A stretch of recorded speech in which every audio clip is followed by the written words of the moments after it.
Hello. Thank you for joining me at the High IQ Genius podcast. I'm Robert Kayan, and I am your host. We've got a lot to talk about today, and I think you're going to find this discussion both informative uh, and also interesting. I've had a couple people reach out to me regarding what it feels like to be a genius. And so first, what I'd like to start off by saying is that I am a member of Mensa, which means I've tested in the top 2% of the populace in terms of my IQ. And I'm also a member of Intertel. Now that's different. You must test in the top 1% of the populace in terms of your intellect to become a member of Intertel. So today we're going to talk about, sort of what it feels like to be a genius and what does a day in the life of a genius look like. Now, most of us, when we think of genius, we think of people like perhaps Leonardo da Vinci or Stephen Hawking. These are geniuses in their own regard, and genius can manifest itself in many different ways. It might be creative, like Leonardo da Vinci. It might be analytical. It may manifest itself in a creative way. So there there are many aspects of genius, and each category sort of is unique unto itself. Now, I'm going to talk about my uh, intellect and how I came to know that I had a high genius level IQ. It certainly wasn't something that I woke up one day and I felt different. In fact, in many respects, my life is as same as 99% of the other people that live on this planet. Where I differ is how I process information. Um, and I excel at solving complex analytical problems very well. But let me be clear, processing information, which I consider to be intelligence, and being smart, which is how you use it, are two different things. And having a high genius level IQ by itself certainly will not really help you in life. Being smart, however, and how you apply that knowledge and information will certainly benefit you in many aspects of your life. So let's talk about, for example, a typical day. One of the things that I do very well is I multitask.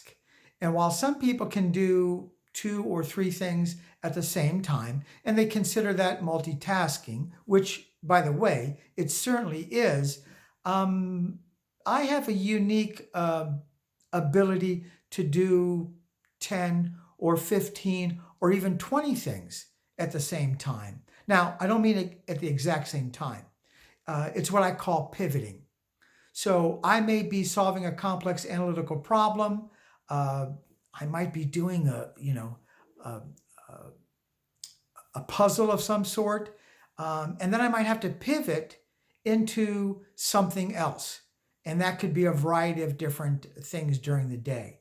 And so what I do, I think, to sort of answer the question that I was asked, what I do is I solve multiple problems daily. I do them both efficiently and with a strategic application. And in fact, generally speaking, I have an exceptional result, which typically exceeds even my own expectations. Um, I think another thing that I do well is I frame problems in sort of a different way. Some people think intellectually of their problem and how they may or may not be able to solve it, whereas I mentally take a picture of a particular problem, and then I process these pictures in a way that it's what I call starting with the end in mind. So what that means for me is that when I look at a problem, I will start at the solution and then I will work my way backwards. And typically, that's how I solve most problems in life. Whereas most people would sort of break it down into sort of step by step, easy to follow actions, which they will do daily or hourly. And, sort of as they move towards their goal, I will actually start at the end and work my way backwards. So I think most people, and by the way, I should interject that there are many different levels of genius. So, for example, Mensa.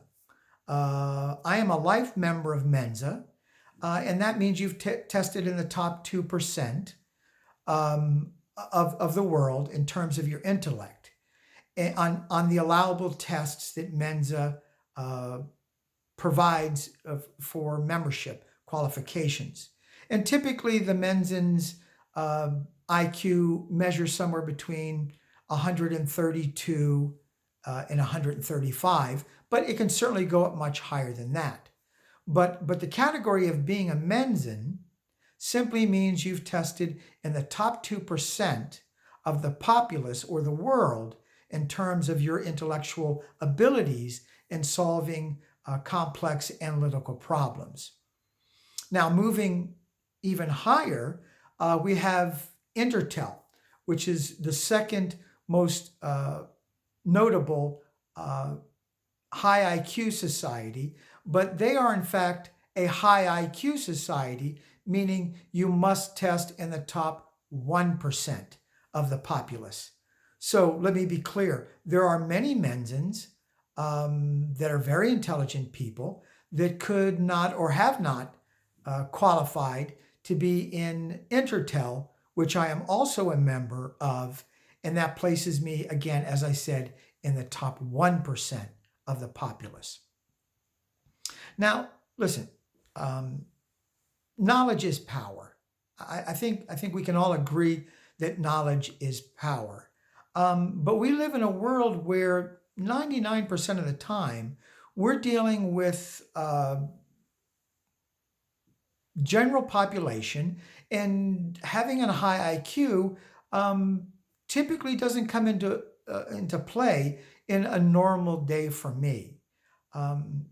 It's generally only when I'm solving a complex analytical problem or if I'm trying to do multiple things at one time. And typically in the early morning hours, that's generally what I do. I'll start off with the most difficult problems in the morning, and then I'll work my way through those challenges. I'll map out an action plan, which typically involves only 3 steps. And then I'll complete those 3 steps for any problem that I'm trying to solve before lunchtime. So that's kind of the way that I look at intelligence, as the way that I process information, or people process information. And being smart is certainly how you use it. And by the way, I should say that my opinion is being smart in how you use information puts you at a distinct advantage over someone with a high IQ. In fact, I think it was, I'm trying to remember who it was that said it, but one person that has a high genius level IQ says that he's not smarter than anybody. He just stays with problems longer. And so I thought that was kind of cool. In fact, Bill Gates, whom we all know as the founder of Microsoft, uh, he has a very famous quote that he says, when he has a very difficult problem to solve, he will get the laziest person he can find because they'll find the quickest way to solve the problem. And I got to tell you, I agree with that. I absolutely agree with that. In fact, I should say that intelligence doesn't always translate into success. And in many instances, it can have the opposite effect because people with high IQs typically might sort of overthink or overanalyze problems and take more time than is necessary to solve a particular problem. Um, so let me be clear. Just because somebody has a high IQ doesn't mean that they will become successful. In fact, many people, that were considered, before high IQ tests were available, like Thomas Edison or Leonardo da Vinci, they didn't have high IQ tests back then, but they proved their genius through their work and their creativity, which I think is really the measure of intelligence, is by what you do with that information that you have. So I think the primary thing that I'd love, and by the way, I should also say that I just received notification from the Mensa editor that they will be featuring this podcast, the High IQ Genius podcast, in the Mensa Bulletin, I believe in January of 2025. So we will be inviting some other high IQ geniuses on the podcast. We've reached out to a number of them, and we're scheduling them as we speak, so that you'll have sort of a different perspective on people that share my intellect, and that will give you sort of a broader sense of what you could take from this podcast. Also, please comment. I would love you to subscribe. I'm not trying to create a viral sensation. If you don't subscribe, but you do enjoy watching, that's certainly fine. It doesn't change my life if you don't subscribe, but it does help notify you and keep you up to date on upcoming podcasts and presentations that we will be doing. So I encourage you that if you feel that you're gaining some benefit, some knowledge from this, or you just find it interesting, rather than watching the news all day about sort of the negative aspect of life. I have a saying: I always take the high road because there's less traffic, and the truth is, knowledge is power. And I do these podcasts so that hopefully one person can benefit.